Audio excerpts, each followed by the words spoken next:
नमस्कार दोस्तों, स्वागत है आपका अपने चैनल पर। इंसान को कभी भी आलस्य नहीं करना चाहिए। आलस्य के कारण इंसान कभी कभी कितनी बड़ी मुसीबत में फंस जाता है, यह आपको कहानी सुनने के बाद पता चलेगा। कहानी को पूरा सुनना, बीच में स्किप मत करना। अगर आप चैनल पर पहली बार आए हैं तो चैनल को सब्सक्राइब कर ले और बेल के आइकन को ऑल पर सेट कर ले। चलो कहानी को शुरू करते हैं। किसी गांव में एक जमींदार बड़े आराम से जी रहा था। वह रोज सुबह देर से उठता, अपने नित्यक्रम निपटाता, फिर अपना आलस्यपूर्ण दिन बिताता और रात को खाना खाता, फिर सो जाता। अपनी इस आलस की आदत की वजह से वह खेतों पर पूरा ध्यान नहीं दे पाता था। उसकी फसल पड़ी पड़ी खेतों में ही भीग जाती या फिर पककर आधी खेत में ही झड़ जाती।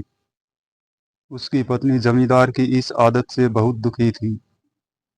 वह उसके साथ खुश नहीं थी, क्योंकि वह सारा काम खुद ही करती थी, जबकि उसका पति सिर्फ आराम से बैठा रहता था। दिन बीतते गए।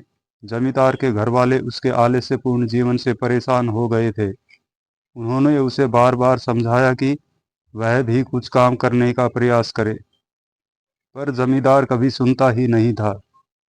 एक दिन बच्चों की खिलखिलाहट ने एक साधु महात्मा का ध्यान आकर्षित किया, जो उनके गांव के पास से गुजर रहे थे। जमींदार ने देखा कि बच्चे साधु महात्मा के चरणों में गिरकर उनका आशीर्वाद ले रहे हैं। इसके बाद उसने साधु का स्वागत किया और उन्हें अपने घर में आने के लिए कहा।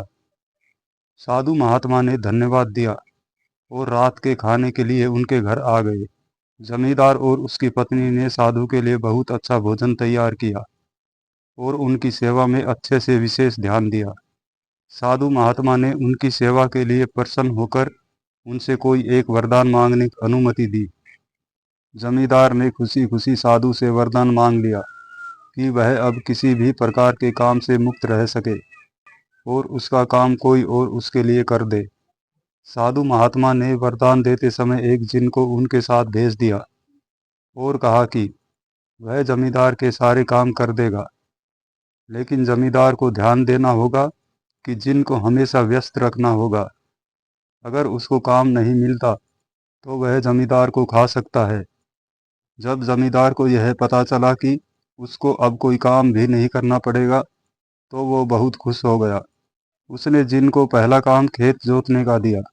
जिन वहां से गायब हो जाता है और जमींदार की खुशी का ठिकाना नहीं रहता।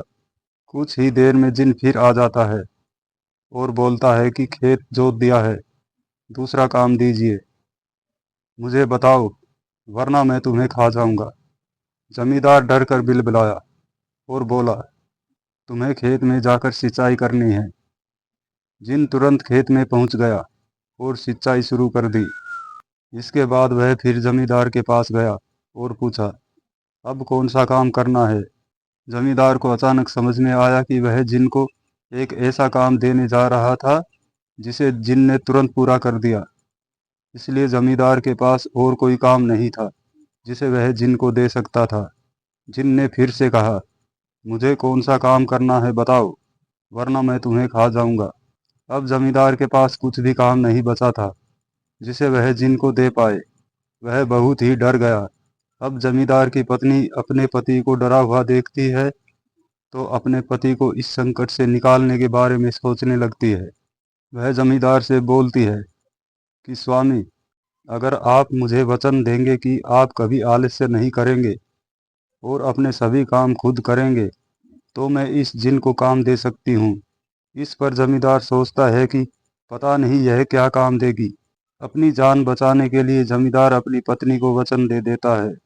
इसके बाद जमींदार की पत्नी जिन से बोलती है कि हमारे यहाँ एक कुत्ता है, तुम जाकर उसकी पूंछ पूरी सीधी कर दो।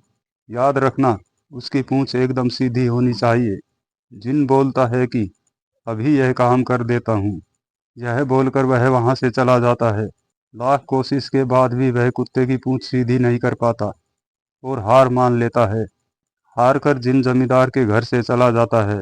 उस दिन के बाद से जमींदार अपने आलस्य को छोड़कर अपने सभी काम करने लगता है और उसका परिवार खुशी खुशी रहने लगता है। इसी के साथ ही ये कहानी समाप्त हुई। उम्मीद करता हूँ कि आपको कहानी अच्छी लगी होगी। कहानी सुनने के लिए धन्यवाद।